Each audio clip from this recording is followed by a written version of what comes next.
ലൈംഗിക പീഡന കേസിലെ അതിജീവിതയ്ക്കെതിരെ രാഹുൽ മാങ്കൂട്ടത്തിൽ എംഎൽഎയുടെ ഭീഷണി സന്ദേശങ്ങൾ പുറത്തുവന്നു. തനിക്കെതിരെ നിന്നവർക്കും കുടുംബത്തിനുമെതിരെ അതേ നാണയത്തിൽ തിരിച്ചു കൊടുക്കുമെന്നാണ് രാഹുലിന്റെ ഭീഷണി. തരത്തിലുള്ള ഭീഷണി സന്ദേശവും അവരെ അപായപ്പെടുത്തും, അവരെ കാണിച്ചു തരാം എന്നുള്ള രീതിയിലുള്ള മെസ്സേജുകൾ അയച്ചുകൊണ്ടിരിക്കുകയാണ്. ഇതിനകത്ത് ഒരു തരത്തിലും രാഹുൽ മാങ്കൂട്ടത്തിൽ ഇനി എനിക്കൊന്നും സറണ്ടർ ചെയ്യാനില്ല, ഈ വാക്കുകളെ ഞാൻ കാണിച്ചു തരാം എന്നുള്ള രീതിയിലുള്ള മെസ്സേജുകളാണ് അയക്കുന്നത്.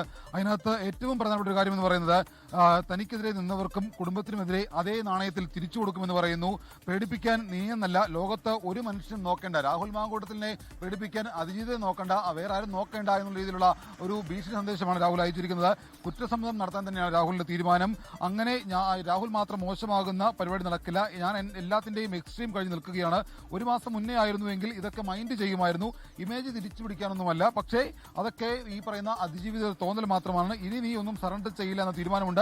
നീ എന്ത് ചെയ്താലും അതിന്റെ ബാക്കി ഞാൻ ചെയ്യും, നീ ചെയ്യുന്നത് ഞാൻ താങ്ങും, ബട്ട് നീ താങ്ങില്ല. അതായത് അതിജീവിത എന്ത് ചെയ്താലും അതിന്റെ ബാക്കി അപ്പുറത്തേക്ക് ഞാൻ ചെയ്യും എന്നുള്ള ഒരു ഭീഷണി സന്ദേശമാണ് രാഹുൽ മാങ്കൂട്ടത്തിൽ അയച്ചിരിക്കുന്നത്.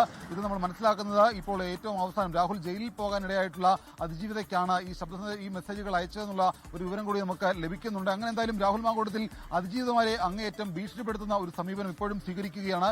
ഇതിനകത്ത് രാഹുൽ ഒരു തെറ്റുകാരനുമല്ല, ഞാനൊന്നും ചെയ്തിട്ടില്ല എന്നുള്ളൊരു നിലപാട് പൊതുസമൂഹത്തിൽ സ്വീകരിക്കുകയും അതിനപ്പുറത്തേക്ക് ഈ അതിജീവിതമാരെ ഭീഷണിപ്പെടുത്തുകയും ചെയ്യുന്ന ഒരു സാഹചര്യമാണ്. നാട്ടിൽ വന്നാൽ കുറേയധികം ആളുകളുമായിട്ട് അതിജീവിതയുടെ വീട്ടിൽ വരും, അവിടെ വന്ന് കാണിച്ചു കൊടുക്കാം, രാഹുൽ ചെയ്യുന്നതൊക്കെ നീ താങ്ങില്ല, പക്ഷേ അതിജീവിതം എന്ത് ചെയ്താലും ഞാൻ താങ്ങും, ഇമേജ് തിരിച്ചു പിടിക്കാനൊന്നുമല്ല, അങ്ങനെയൊക്കെ ആയിരുന്നെങ്കിൽ നേരത്തെ ആകാമായിരുന്നു, ഇപ്പോൾ ബാക്കിയുള്ളവരെ കാണിച്ചു തരാം എന്നുള്ള ഒരു ഭീഷണിപ്പെടുത്തലാണ് രാഹുൽ ഇപ്പോൾ സ്വീകരിക്കുന്നത്. അതുമായി ബന്ധപ്പെട്ട വിവരങ്ങളാണ് ഇപ്പോൾ പുറത്തു വരികയും ചെയ്യുന്നത്. SKN ഇത് കൃത്യമായിട്ട് അയച്ചു കൊടുത്തത് ഏത് അതിജീവിതയ്ക്കാണെന്ന് നമുക്കറിയാമോ? മൂന്നാമത്തെ അതിജീവിതയാണോ? SKN അത്തരത്തിലുള്ള ഒരു വിവരമാണ് നമുക്ക് ലഭിക്കുന്നത്. മൂന്നാമത്തെ അതിജീവിതയുടെ പരാതിയിലാണ് ഇതിനകത്ത് കൃത്യമായിട്ടുള്ള തെളിവുകളടക്കം SITക്ക് ശേഖരിക്കുകയും SIT അതുമായി ബന്ധപ്പെട്ടുകൊണ്ട് രാഹുലിനെ അറസ്റ്റ് ചെയ്യുകയും ചെയ്തത്.